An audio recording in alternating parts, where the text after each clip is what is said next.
ये पाकिस्तान के लिए बहुत उतार चढ़ाव वाला, बल्कि ये उतार उतार वाला ही साल था। पाकिस्तान में अब टेक्नोक्रेट हुकूमत कोई हल हो सकती है मसाइल का, या हम मजीद धंसते चले जाएंगे? जब नॉन पॉलिटिकल फोर्सेस पॉलिटिकल फैसले करती हैं तो कहीं ना कहीं गलती खा जाती हैं। लोगों की जेबों में जितना भी हाथ डाल सकते हैं, यानी अब तो सुराख भी हो गए लोगों की जेबों में, तो वो सारा कुछ निकालने की, निचोड़ने की कोशिश हम कर रहे हैं। साल के बाद हुकूमत करने के बाद अब वजीर आजम साहब तशरीफ लाते हैं और आकर कहते हैं 6 माह में हुकूमत हम कुछ नहीं कर सकते, 30 माह चाहिए। 30 साल तो आप पहले हुकूमतें कर चुके हैं। इमरान खान ने स्टेटस को चैलेंज किया है और वो पाकिस्तान के मफादात के तहत सारे फैसले करना चाहता है। सब्सक्राइब करें और बेल दबाएं ताकि कोई खबर रह न जाए।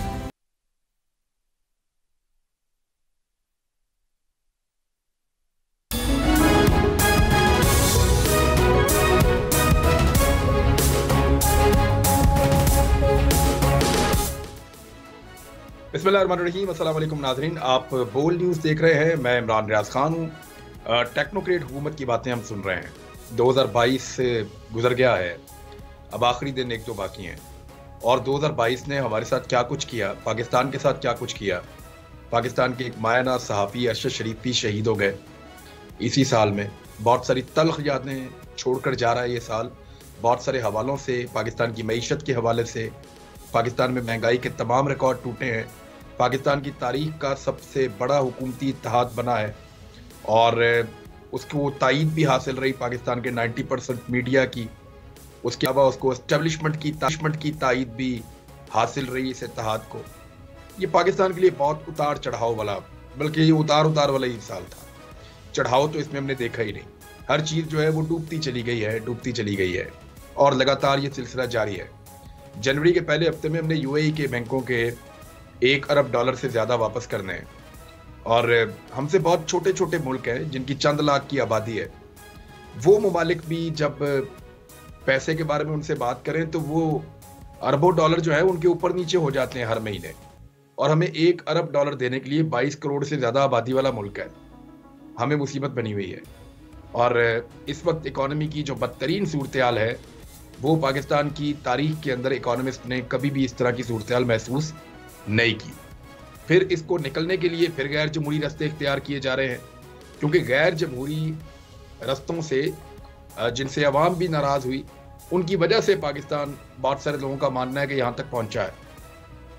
और अब दोबारा से कभी टेक्नोक्रेट हुकूमत की बात की जाती है, कभी मजीद इत्तेहाद बनाने की कोशिश की जाती है।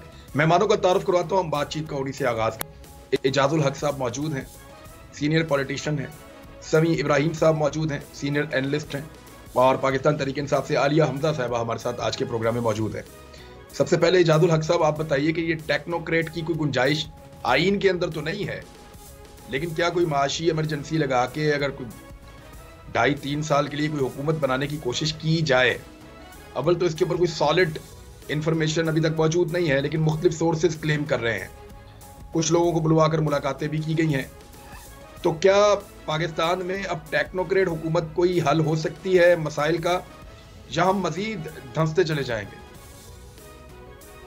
बिस्मिल्लाहिर्रहमानिर्रहीम। देखें, ये बाज़ तो इसकी कुछ दिनों से आ रही है। लोगों को, कुछ को इकोनॉमिक सिचुएशन इतनी पस्ती में चली गई है, इतनी ख़राबी हो गई है, और डॉलर की अवेलेबिलिटी जो है वो है ही नहीं। तो ये भी हो सकता है कि कुछ लोगों को बुलाया गया हो जो कि फाइनेंशियल एक्सपर्ट्स हैं, उनसे कोई राय लेने के लिए कि जी what is the way out.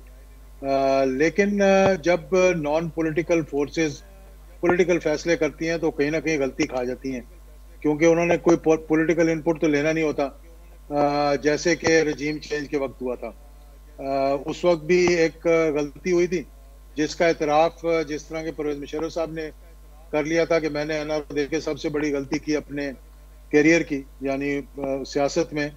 तो इसी तरह से ये भी एक दिन आपको मालूम होगा कि रजीम चेंज थी जो वो भी एक बहुत बड़ी गलती थी। अब अगर वो टेक्नोक्रेट्स की गवर्नमेंट लाएंगे, देखें टेक्नोक्रेट्स की गवर्नमेंट हो सकता है ये कंडीशन हो IMF की या किसी और की कि आप नॉन पॉलिटिकल टेक्नोक्रेट्स को लेकर आए। लेकिन देखें, सियासत के अंदर मुल्क को चलाने के लिए आपको पॉलिटिको इकोनॉमिक्स की जरूरत होती है, यानी कि एक अवाम को फायदा पहुंचाने के लिए, दूसरा मईशत को ठीक करने के लिए। जब तक ये दोनों का मिक्सचर नहीं होगा तो आप कभी भी कामयाब नहीं होंगे। देखें, टेक्नोक्रेट्स ने तो आना है, तो उन्होंने अपना एक हिसाब किताब कैलकुलेटर सामने रखना है और उन्हें देखना है जी कि हमारा डेट इतना है और हमारा फलाना इतना है, हमने टैक्सेस कितने लगाने हैं। ये नहीं देखना कि गरीब जो कि पहले भी एक दलदल के अंदर धंसता जा रहा है दिन ब दिन, और जबकि पैसा नहीं है तो हम क्या कर रहे हैं कि बिजली की मद में, गैस की मद में, पेट्रोल की मद में लोगों की जेबों में जितना भी हाथ डाल सकते हैं, यानी अब तो सुराख भी हो गए लोगों की जेबों में, तो वो सारा कुछ निकालने की, निचोड़ने की कोशिश हम कर रहे हैं। तो इस सिलसिले में बेहतर ये होगा कि मैं अपनी राय दे रहा हूँ और मैं ऑन द रिकॉर्ड ये राय देना चाहता हूँ कि देखें, ये मुल्क मुकम्मल तब होगा जब इसमें स्टेबिलिटी नजर आएगी, कंटिन्यूटी नजर आएगी, और उसके लिए एक ही तरीका है।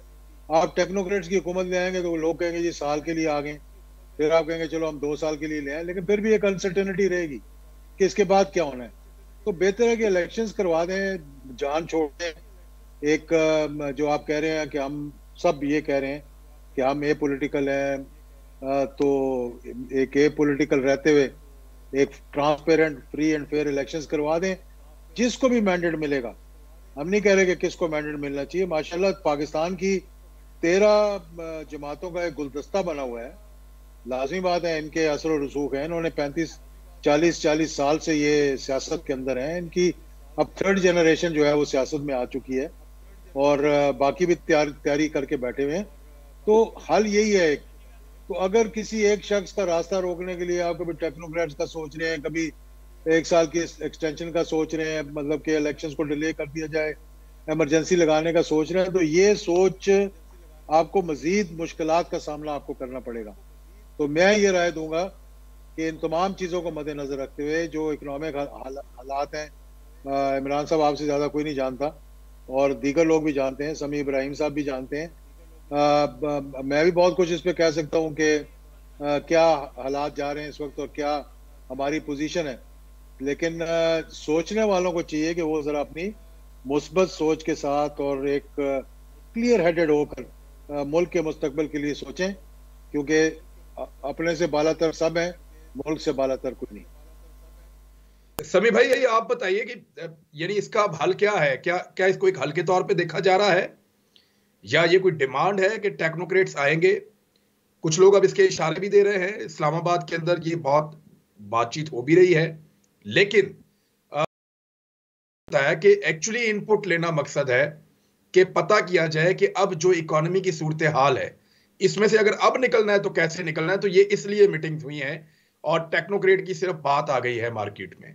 तो आपके पास क्या इंफॉर्मेशन है कि एक्चुअली क्या होने जा रहा है? देखिए भाई, अभी जैसे इजाजुल हक साहब कह रहे थे, ये बहाना बनाया जाएगा कि IMF का प्रेशर है या बाहर के मुल्क जो ये कह रहे हैं, डोनर्स ये कह रहे हैं, और यहाँ पे टेक्नोक्रेट गवर्नमेंट चाहिए इक्तिसादी सूरत हाल को बेहतर करने के लिए। और जहां तक मेरी इत्तला है, ये इस बात पर तुले हुए हैं कि कहीं ना किसी तरीके से इलेक्शंस को आगे ले जाया जाए। सियासी जो हुकूमत है उसकी तो ये डिमांड थी, लेकिन जो अफसोसनाक बात है वो ये है कि रिजीम चेंज के बाद हमारी एस्टेब्लिशमेंट में ये बात है कि वो जो माजी की पॉलिसीज हैं विजा विज तहरीक इंसाफ, उसको वो कंटिन्यू करना चाहते हैं, which is very bad for the country. और दूसरी बात कि जो लोग टेक्नोक्रेट्स की गवर्नमेंट को बनाना चाहते हैं, उनसे अगर वो इनपुट ले रहे हैं तो उनका तो ये मैंडेट ही नहीं है। वो ये कहते हैं कि हम ए पॉलिटिकल हो गए हैं। जब वो ए पॉलिटिकल हो गए हैं तो जो मुल्क की इक्तिसादी सूरत हाल है उसको संभालने के लिए तो पॉलिटिकल पार्टीज, उनके मैनिफेस्टोज हैं, आप उनको आगे लेके आए। तो टेक्नोक्रेट्स के जरिए अपनी मर्जी का एक इक्तिसादी एजेंडा देना 1 साल के लिए, तो ये इस बात की कौन गारंटी देगा कि जो 1 साल के बाद इलेक्शंस के नतीजे में जो हुकूमत मारज़ वजूद में आएगी वो उन पॉलिसीज को कंटिन्यू रखेगी। तो इसलिए ये सारी की सारी जो बात है ये सिर्फ एक चीज की तरफ निशानदेही करती है कि जो लस्ट फॉर पावर है, कि ये पावर किसी को देना नहीं चाहते। इमरान खान ने स्टेटस को चैलेंज किया है और वो पाकिस्तान के मफादात के तहत सारे फैसले करना चाहता है। और ये अभी क्योंकि तालिबान जो हैं वो इस वक्त दुनिया को रेजिस्ट कर रहे हैं अपने कल्चर की वजह से, और खास तौर पर उनको पैसे नहीं दिए गए, तो ये फिर हमें इस्तेमाल करना चाहते हैं और ताकि हम उनके ऊपर जलगार करें। और ये हमने अचीव किया था, न सिर्फ इक्तिसादी सूरत हाल बुरी होगी और जिस तरीके से चीजें आगे बढ़ रही हैं, ये फिर दोबारा पाकिस्तान को उस आग में झोंक देंगे जिसमें धमाके हो रहे थे, जिसमें किलिंग्स हो रही थी, जिसमें मासूम पाकिस्तानी मारे जा रहे थे। It's a very very dark era for Pakistan at the moment. और ये जिन लोगों की वजह से हुआ, ये वही लोग हैं जिन्होंने रजीम चेंज की थी, जिसके नतीजे में ये हुकूमत मारे से वजूद में आई। पिछले 8 महीने में पाकिस्तान का सत्यानाश हो गया। अब ये फिर कहते हैं कि हम चेंज करेंगे, टेक्नोक्रेट्स को लाएंगे और हालात को बेहतर बनाएंगे। ना इन्होंने पहले ठीक किया, ना ये अब ठीक करेंगे। एंड मैं सिर्फ ये कहूंगा कि it's a very bad situation at the moment. Imran भाई ठीक है, ज्यादा एतराज जो है वो अब एक ही पॉलिटिकल पार्टी है, आलिया हमजा साहब आपकी पार्टी, और आपकी पार्टी को ये लग रहा है कि ये जुल्म हो रहा है, ज्यादती हो रही है, सिर्फ इमरान खान को रोकने का एक रास्ता है। क्या ये खबरें आप लोगों के पास भी उतनी ही हैं जितनी हमारे पास हैं, या आपके पास कुछ ज्यादा खबरें हैं जिस बुनियाद पे आपके लीडर भी कह रहे हैं, फवाद चौधरी भी कह रहे हैं, शब्बर जैदी भी कह रहे हैं, और भी खबरें इस तरह बाहर निकल रही हैं? बिस्मिल्लाहिर्रहमानिर्रहीम। थैंक यू इमरान साहब। इमरान साहब, मैं तो सिर्फ इतनी सी बात करूंगी कि सारी सिचुएशन को समी इब्राहिम साहब ने बड़ी beautifully he has explained everything, और मैं उसमें थोड़ी सी एडिशन करूंगी। मुझे सिर्फ इतना बता दें, जो शब्बर जैदी से मिले हैं, जो यहाँ हमारे स्टेट बैंक के एक्स स्टेट बैंक के गवर्नर से मिले हैं, जो वज़ीर ख़जाना हमारे एक्स वज़ीर ख़जाना से मिले हैं, आप मुझे बता दें क्या उनका मैंडेट है ये? पहला सवाल तो ये होना चाहिए, क्योंकि वो तो ए पॉलिटिकल है। ए पॉलिटिकल होने के बावजूद मान लिया कि आपको पाकिस्तान की बहुत फिक्र है, लेकिन पहले क्या हुआ है इस मुल्क के साथ? क्या हमने अपने तजर्बात से कुछ नहीं सीखा? हमने इन एडवेंचर से कुछ नहीं सीखा? क्या हमने इससे कुछ नहीं सीखा कि 8 माह पहले हमें किस ट्रक की बत्ती के पीछे लगाया गया था? उस ट्रक की बत्ती के पीछे लगाया गया था क्योंकि शहबाज शरीफ एडमिनिस्ट्रेटर है, इसहाक डार जो है वो बेस्ट मईशतदान है, और उसके बाद एक ऐसी कौमी हुकूमत बनानी है जिसमें इमरान खान साहब को माइनस करना है। क्या हमने शौकत अजीज के मिस एडवेंचर से कुछ नहीं सीखा था, जहां नकाबपोश फौजी हमने मुसल्लत कर दिए थे, और उसके बाद उनके नीचे सियासतदानों को, किसी को मैनेजर, किसी को एमडी, किसी को जनरल मैनेजर, और किसी को छोटा और बड़ा मैनेजर लगा दिया था, और वजीर आजम को आप कह दें कि एक एमडी के तौर पे लगा दिया था? क्या हमने इन सारी चीजों से अभी तक कुछ नहीं सीखा है? जो मईशत का हाल किया था, यानी इनकी हुकूमतें 30-30 साल की रहीं, और 30-30 साल के बाद हुकूमत करने के बाद अब वजीर आजम साहब तशरीफ लाते हैं और आकर कहते हैं 6 माह में हुकूमत हम कुछ नहीं कर सकते, 30-30 माह चाहिए। 30 साल तो आप पहले हुकूमतें कर चुके हैं। उसके बाद हुआ क्या? जिन लोगों ने मईशत तबाह की थी उन्हीं को लाया गया। पहले ये मईशत की बीमारी को कैंसर बनाया गया इन डॉक्टरों से इलाज करा कर, और जब इमरान खान ने कीमोथेरेपी इसकी स्टार्ट की, इस कैंसर की, तो बार बार ये कहा गया कि हमने मईशत तबाह कर दी। और फिर आपने देखा कि मईशत के सारे आदादोशुमार वो थे जो आज तक इस मुल्क में नहीं हुए थे, और पाकिस्तान किस से तरक्की की राह पर गामजन था।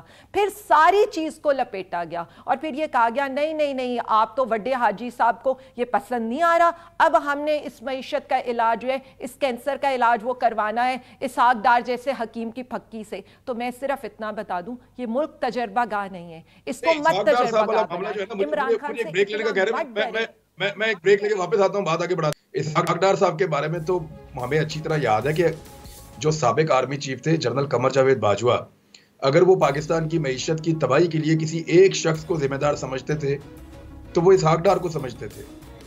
और उस दिन मुझे सबसे ज्यादा हैरत हुई जब एयरफोर्स के तैयारे में वो स्पेशल प्रोटोकॉल के साथ पाकिस्तान वापस आ गए, और उस वक्त मुल्क के army chief general Qamar Javed Bajwa ही थे। यानी जनरल कमर जावेद बाजवा ने हमें कहा था कि पाकिस्तान की मईशत को तबाह करने वाला शख्स इसहाक डार है, और उसी शख्स को फिर वापस लाया गया पाकिस्तान में। जनरल बाजवा रोक सकते थे, लेकिन क्या इमरान खान की मुखालफत में हम इतना आगे निकल गए थे? सिस्टम इतना आगे निकल गया था कि इसहाक डार जैसा तजर्बा भी, जिसको आर्मी चीफ समझते थे कि वो बड़ा नाकाम तजर्बा था और उसने बर्बाद किया, वही दोबारा कर लिया। और अब एक और तजर्बा, कराची के अंदर MKM के धड़ों को इकट्ठा करने की कोशिशें की जा रही हैं। एक ब्रेक लेते हैं, फिर वापस आके इस पे हम बात करते हैं। हमारे साथ ही रहिए।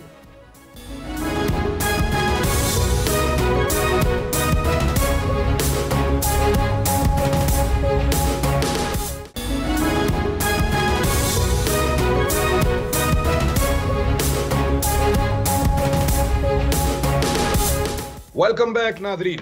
हम बात कर रहे हैं इजाजुल हक साहब से, समी इब्राहिम साहब से और आलिया हमजा साहिबा से। इजाजुल हक साहब, ये कराची के अंदर ये धड़े खुद इकट्ठे होना शुरू हो गए हैं, यानी ये तो थोड़ा अर्सा पहले एक दूसरे की शक्ल भी नहीं देखना चाहते थे, एमक्यूएम के पीएसपी के धड़े, और ये इकट्ठे होना शुरू हो गए हैं। बल्कि कुछ अर्सा पहले मैंने ये खबर दी थी और मेरे एक सोर्स ने बताया था कि अगर इमरान खान की सीटें कम करने के लिए कराची और हैदराबाद में अल्ताफ हुसैन को भी वापस लाना पड़ा तो ये घिनौना खेल भी खेल दिया जाएगा। अब इमरान खान किसी सूरत भी काबिल कबूल नहीं है, उसको स्क्वीज करना है, उसकी ताकत को कम करना है और हर उस ताकत को खड़ा करना है जो उसके मुकाबले में सामने आ सकती है। तो सर, अब ये इजाजुल हक साहब एमक्यूएम के पहले सबसे तो एमक्यूएम के बारे में आप जानते हैं कि ये कहाँ से इनकी चाबी जो है कहाँ पर है इनकी। और अगर आपको ये भी मालूम हुआ कि अप्रैल में जब रजीम चेंज हुआ तो एमक्यूएम किस तरह से इन्होंने एक किश्ती को छोड़कर दूसरी किश्ती में छलांग लगाई। तीसरी बात यह है कि मैंने ये सवाल पूछा था जब मैं 3 अप्रैल को था, कुछ एमक्यूएम के रहनुमा थे, तो मैं सिर्फ ये पूछने के लिए गया था कि कराची में आप एक ही पौंड के अंदर मगरमच्छ के साथ कैसे रहेंगे आप, यानी पीपल्स पार्टी और एमक्यूएम जो बिल्कुल जिनमें मुतजाद हैं, किस तरह से आप चलेंगे। तो मेरे आगे उन्होंने हाथ जोड़ लिए थे कि बचाएं, क्योंकि हमारी वाकई में सियासत ख़त्म हो गई और हो गई है उनकी सियासत ख़त्म। अब आप उनको सबको जितना मर्जी जोड़ लें, जितने मर्जी उनको ले आए, अल्ताफ हुसैन को भी वापस ले आए, वो साख पब्लिक के अंदर अब उनकी कायम होना बहुत मुश्किल है। हाँ, अलबत्ता अगर माजी की तरह कोई बोरियों में लाशें हों, ठप्पे लग रहे हों, जो है बैलेट बॉक्सेस जो है भरे भराए आ जाएं, या कोई दूसरा जाके अपने वोट ही ना कास्ट कर सकता हो, और अगर वो चीज़ वापस आ जाए तो फिर अल्लाह ही बचाए पाकिस्तान को। उसके बगैर मैं नहीं समझता कि अब कोई इम्पैक्ट होगा इसका कि इनको इकट्ठा करें या ना करें। और लाजमी बात है ये इकट्ठा किया जा रहा है, इनको ये इकट्ठे हो नहीं रहे हैं, इनको इकट्ठे किया जा रहा है। अभी तक भी इनके अंदर जो राब्तों का फुकदान है, इनके अंदर तलखियां हैं, इनके अंदर एक दूसरे के खिलाफ जहर भरा हुआ है, तो ये किस तरह से सब इकट्ठे हो जाएंगे। लेकिन अगर कोशिश की जा रही है तो ये भी कोशिश करके देख लें। मैं समझता हूँ कि इसका फायदा नहीं नुकसान ही होगा। सभी भाई, आप क्या कहते हैं इस पे? फवाद चौधरी साहब तो बड़ा प्रोटेस्ट कर रहे हैं कि रोशनियों के शहर को दोबारा बारूद से रोशन करने की कोशिश की जा रही है शायद। आप बिल्कुल सही कहा फवाद चौधरी ने, और मुझे कोई इसमें शक नहीं है। इन लोगों की जो तकसीम थी वो भी एक मकसद के तहत की गई थी, और अब इनको अगर जोड़ा जा रहा है तो वो भी एक मकसद के तहत जोड़ा जा रहा है। ये बिल्कुल ऐसे ही है जैसे जब नो कॉन्फिडेंस इमरान खान साहब के खिलाफ आई और फिर यकायक हमने देखा कि ये सारे दाने एक एक करके एक ही प्याले में चले गए और इन्होंने नो कॉन्फिडेंस में इमरान खान के खिलाफ वोट दिया। अभी भी जो असल जो पाकिस्तान की प्रॉब्लम है, जैसे मैंने पहले अर्ज किया, अवाम के जो नुमाइंदा हकीकी हुकूमत है, अगर वो कायम होती है तो वो इस स्टेटस को चैलेंज करती है। वो जिस तरीके से पिछले 75 ईयर से ताकत को जाती मफादात के लिए इस्तेमाल किया गया, और हम ये सुनते रहे जैसे Bajwa doctrine, Musharraf doctrine, Kayani doctrine, जिनका इस चीज से कोई ताल्लुक ही नहीं है, उनकी डॉक्ट्राइंस पर यह मुल्क चलता रहा। अब ये बात लोगों के दिलों में आ चुकी है, लोग इस बात को जान चुके हैं कि बुनियादी तौर पर खराबी कहाँ से है। तो ये जो कुछ अभी करना जा रहे हैं ना इमरान भाई, ये इन्होंने एक दफा फिर एक्सपोज मजीद कर दिया। और अगर मैं तो कहता हूं कि ये अल्ताफ हुसैन को वापस ले आए ताकि ये मिथ भी टूटे कि अल्ताफ हुसैन बुनियादी तौर पर उसकी चाबी किसके हाथ में थी। इस वक्त मैं एक सिर्फ आपको बात बताता हूं कि मैं जब मार्केट में जाता हूं, बाजार में जाता हूं, अगर मैं 1000 बंदे से मिलता हूं ना, तो यकीन करें वो 1000 का 1000 मेरे पास आता है और बड़ी मोहब्बत से मिलता है। वो आई एम नोबॉडी, वो मुझे नहीं मिल रहा, वो इमरान खान को मिल रहा है। क्योंकि जो लोग इलेक्शंस का बयानिया लेके आगे चल रहे हैं, इमरान के साथ नजर आ रहे हैं, उनसे आके वो बड़ी मोहब्बत का इजहार करते हैं और 2 चीजें कहते हैं इमरान भाई। वो कहते हैं कि कसम उठाएं, हल्फ दें कि आप इमरान खान का साथ नहीं छोड़ेंगे, और दूसरी बात वो कहते हैं कि आप इस बात की भी कसम दें कि आप अरशद शरीफ के खून को नहीं भूलेंगे। तो ये कौम अब खड़ी हो गई है, इस कौम को वापस कोई नहीं भेज सकता। ये जो मर्जी कर ले, जितना मर्जी कर ले। एक मिनट, मैं तो जिधर जाता हूँ एक जुमला जरूर सुनता हूँ, चोरा नहीं छड़ना। हर जगह पे पूरा पंजाब ये कह रहा है चोरा नहीं छड़ना। और जहां पे आप चले जाएं, बलूचिस्तान में चले जाएं, सिंध में चले जाएं, ये लोगों को, यानी इस लेवल पे लोग पहुंच गए हैं, लोगों का गुस्सा यहां तक है, चोरा नहीं छड़ना बस। ये आप हमारे साथ प्रॉमिस करें। बिल्कुल ऐसे ही है, बिल्कुल ऐसे ही है, चोरों को नहीं छोड़ना और आपने अपनी जगह पे डटे रहना है। और लोग इतनी दुआएं देते हैं और वो इत्मीनान से इमरान खान के साथ खड़े हैं, पूरे इत्मीनान के साथ खड़े हैं। और ये जो तजुर्बात कर रहे हैं ये बहुत बुरी तरह नाकाम होंगे, खुदा ना खास्ता। ये हमारा अपना इदारा है, कोई उनकी नाकामी नहीं देख सकता क्योंकि वो हमारी लाइन ऑफ डिफेंस है। हम उनके लिए दुआ गो हैं, उनके साथ ताल्लुक बहुत पक्का है। लेकिन कुछ लोग ऐसे हैं जो माजी की पॉलिसीज को लेके चल रहे हैं अपनी ताकत के लिए, और ये खौफनाक खेल है जो खेला जा रहा है पाकिस्तान के लोगों के साथ। आलिया हमजा साहिबा, अब ये भी हो जाता है, चले एक मिनट आलिया हमजा आप रुकिएगा जरा, मैं इजाजुल हक साहब से एक चीज बोलूं। इजाजुल हक साहब, अगर ये सारे धड़े इकट्ठे भी कर दिए जाए एमक्यूएम के, चलें, जितना बड़ा अलायंस इस वक्त बनाया गया है, जितना बड़ा अलायंस इस वक्त बनाया गया है, इतना बड़ा तो अलायंस हमने माजी करीब में किसी के खिलाफ भी बनता हुआ नहीं देखा। तो इजाजुल हक साहब, इज इट पॉसिबल कि इमरान खान को फारग कर दें एमक्यूएम के धड़े इकट्ठे होकर, या कराची में और लोगों को भी मिला दिया जाए साथ? Is it possible? अब ये हो सकता है इस वक्त? देखिए, मैं नहीं समझता कि ये हो सकता है, इसलिए मैंने आपको पहले भी ये बात कही है कि आप अल्ताफ हुसैन को भी ले आए ना। आप देखिए, ये पॉलिटिक्स इज बाय परसेप्शन, उनके बगैर ज्यादा बेहतर चलेगी, उनके साथ नहीं चल सकती। अब ये हो रहा है कि पीएमएलएन का भी एक था कि ग्राफ जो था पंजाब के अंदर, ये था कि जीटी रोड आपने सुना होगा। और फिर आपने अब देखा कि जीटी रोड किसके साथ है। जुलाई और अक्टूबर के इलेक्शंस, बाई इलेक्शंस ने, और इस पे मैं क्रेडिट देता हूँ एस्टेब्लिशमेंट को भी कि उन्होंने ए पॉलिटिकल जो कहा था, इसमें ए पॉलिटिकल रहे हैं वो। क्योंकि ऐसे ऐसे हल्के मुझे मालूम है, चिश्तियाँ जैसा हल्का जहाँ मैं खुद एक्टिवली पार्टिसिपेट कर रहा था, वहाँ पर अगर वो सीट को चाहते तो वो तब्दील कर देते। तो लोगों ने परसेप्शन ये था कि वहाँ पर नून लीग जो है बहुत ही स्ट्रांग है और जीतेगी, लेकिन आपने देखा कि बुरी तरह से उनका मुंह के बल गिरे वहां पे। तो अब ये तब्दीली जो है वो आ रही है आहिस्ता आहिस्ता। और मैं आपको एक और बात भी बताऊं कि एक ट्रांसपेरेंट और फेयर इलेक्शंस इस पुलिस स्टेट के अंदर जो सिंध को बनाया हुआ है, यहाँ भी करवा के देख लें तो आपको पता लग जाएगा कि पीपल्स पार्टी अब कितने पानी में। सिंध के हालात तो सर, क्योंकि मैंने सिंध में बहुत ट्रेवल किया है और इंटीरियर में किया है, ये सैलाब मुतासरा इलाकों में, और सारा सिंध ही मुतासर है, तो बहुत सारे एरियाज में ट्रेवल किया। हमारी टीमें अभी भी वहां पे काम कर रही हैं। तो सिंध में तो लोग डंडे लेके ढूंढ रहे हैं कि वो लोग किधर गए जो हमसे वोट मांगने आए थे। वो लोग तो बहुत गुस्से में हैं। वहां किसी भी बंदे को आप बिठाएं, वो बताते जी हम नहीं डूबे, हमें डुबोया इनकी पॉलिसीज ने, हमें तबाह कर दिया, हमें ना राशन दिया, ना खैमे दिए, ना मदद की। आज तक कोई पूछने नहीं आया सिंध की इंतजामिया में से, और वो ढूंढ रहे हैं। और जो मुराद अली शाह साहब का इलाका है वो तो अभी तक डूबा हुआ है पूरा का पूरा, और उन्होंने कोई बंदोबस्त नहीं किया। वो जब उस तरफ मुंह करते हैं, वहां के लोग जो हैं वो उन पे चढ़ दौड़ते हैं। तो इसलिए पीपल्स पार्टी किसी सूरत भी नहीं चाहेगी कि इस वक्त इंटीरियर में इंतखाबात हों। अगर हुए तो लोग तबाही फेर देंगे, या तो फिर डब्बे अपने घर से लाने पड़ेंगे और इलेक्शन जीतना पड़ेगा, वरना लोग अपना गुस्सा उतारेंगे, जो सिंध में मैंने खुद देखा, मुझे ऐसा ही लग रहा है। आलिया हमजा साहिबा, कराची में आपकी 14 सीटें थी। अब अगर हम पूछते हैं लोगों से, वो कहते नहीं इमरान खान की उस वक्त मकबूलियत नहीं थी, अब बहुत ज्यादा है कराची में। ये कोई हमें हैरत नहीं होगी कि ये पहले से ज्यादा सीटें जीत जाएं, और 18-20 सीटों तक भी लोग कहते हैं कि ये जीत भी सकते हैं।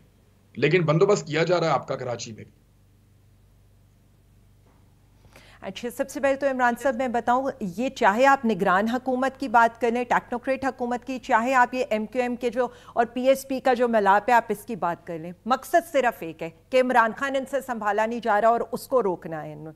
इन्होंने, मैं जो बातें करना चाह रही हूँ ना, ये जो गिद्ध इकट्ठे हो रहे हैं ना एक छतरी के नीचे, ये वही हैं जिन्होंने कराची और सिंध का अमनो अमान बर्बाद किया था। ये वही हैं जो कराची के बासियों की, जिन्होंने बोरी बंद लाशें मिली थी, बत्ताखोरी के इंसिडेंट मिले थे और उनके गोश्त तक को ये लोग नोच कर खा गए थे। मतलब मीर क्या सादा है, बीमार हुए जिसके सबब उसी अतार के लोंडे से दुआ लेते हैं। मैं सिर्फ इतना पूछूंगी कि ये क्यों किया जा रहा है मेरे मुल्क के साथ? क्या इमरान खान इतना आप लोगों के ऊपर भारी हो गया? क्या इमरान खान को रोकना इतना जरूरी हो गया कि कराची के अमन की किसी को परवाह नहीं है? लेकिन बात वही है, ये वही ग्लू है जिसने इन 15 जमातों को इकट्ठा किया हुआ था, ये वही ग्लू है जो अब इन धड़ों को मुत्तहिद करिए, ये वही ग्लू है जो टेक्नोक्रेट हुकूमत लाने का प्लान करिए, और ये वही ग्लू है जो इस माशियत की तबाही की भी जिम्मेदार है। लेकिन बात इतनी सी है कि पहले आपने 15 जमातों को इकट्ठा किया था, अब आप धड़ों को इकट्ठा करें। चाहे आप इल्ताफ हुसैन को एयरफोर्स 1 के ऊपर ले आए, चाहे आप इसाकदार को बेस्ट, कोई ऐसी ग्लू लगाएं जिससे इकोनॉमी पूरा पाकिस्तान इकट्ठा कर दें, कोई ऐसी ग्लू लगाएं जिससे ये नफरतें खत्म हो जाएं, बुग़्ज़ और जिद खत्म हो जाए, अना खत्म हो जाए। ऐसी ग्लू नहीं है मेरे ख्याल में, डिवाइड करने वाली ग्लू मौजूद है पाकिस्तान में। एक ब्रेक ले लेते हैं, मैं वापस आपसे शुरू करता हूँ। एक ब्रेक के बाद हमारे साथ ही रहिएगा।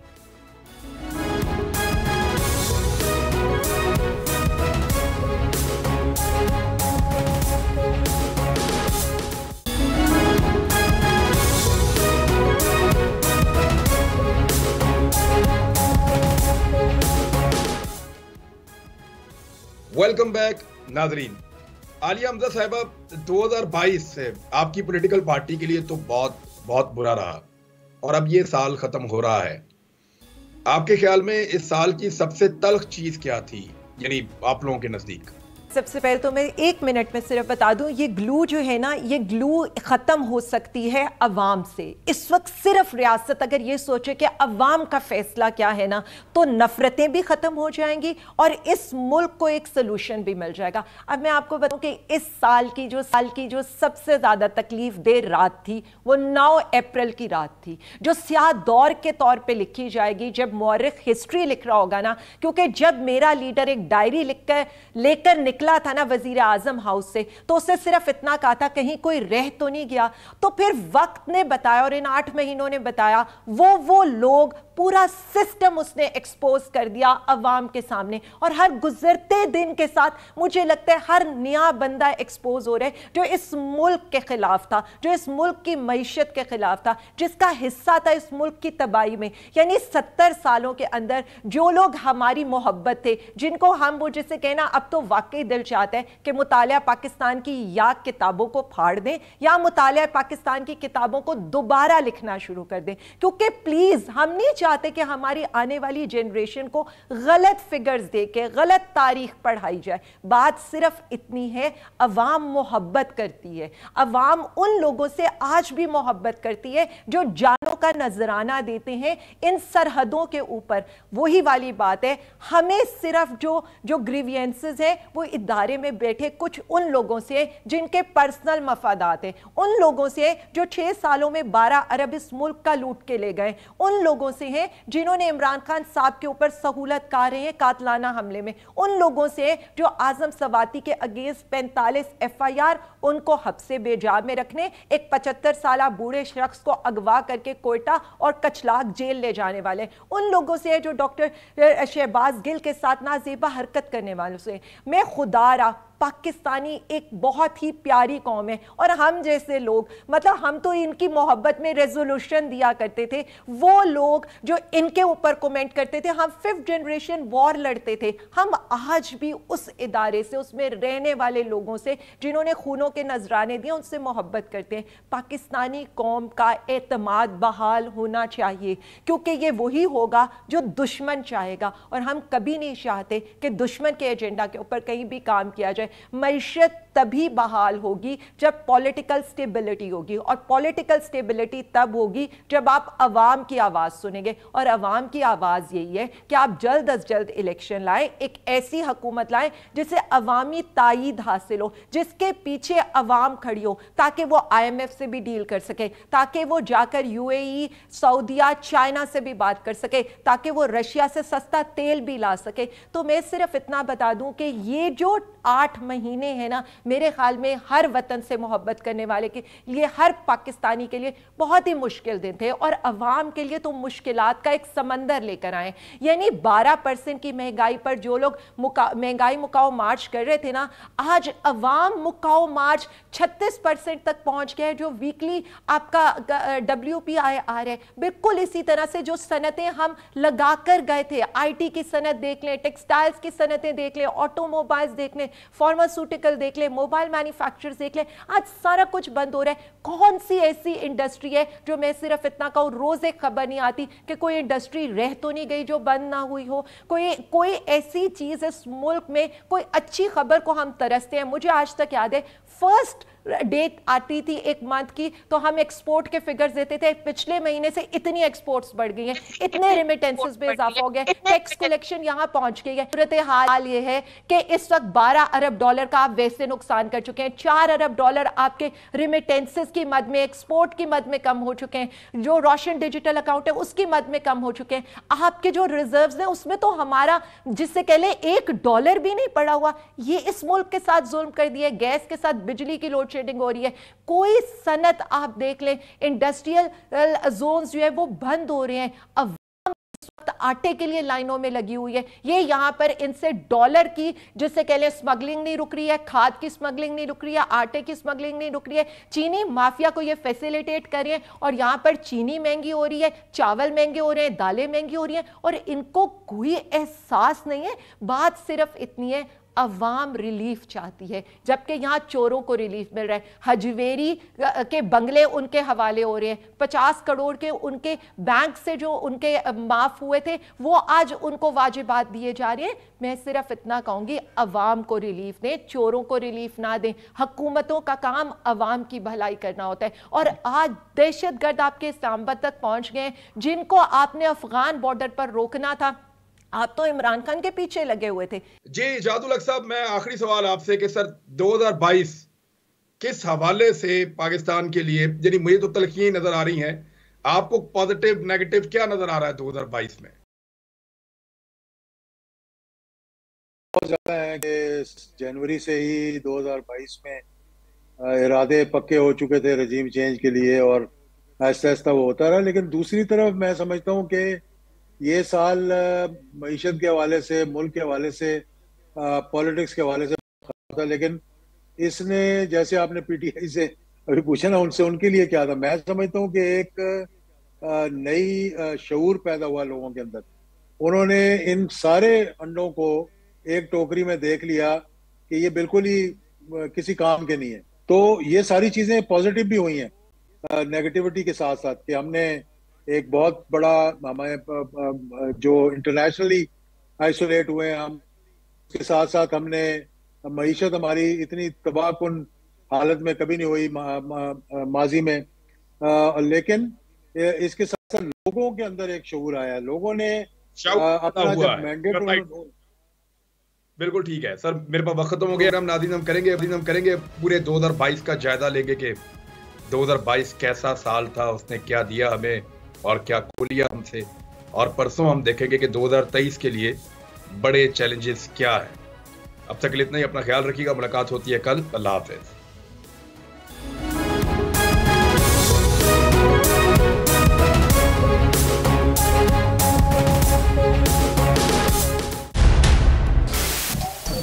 सबसे बड़े चैनल बोल न्यूज के एंकर मखदूम शहाबुद्दीन के प्रोग्राम अब बात होगी ने रेटिंग के तमाम रिकॉर्ड्स तोड़ दिए। मैं हूं मखदूम शहाबुद्दीन और आप देख रहे हैं अब बात होगी। 46% नाजरीन ने बोल न्यूज को देखा, सोशल मीडिया पर भी सबने ज्यादा देखा।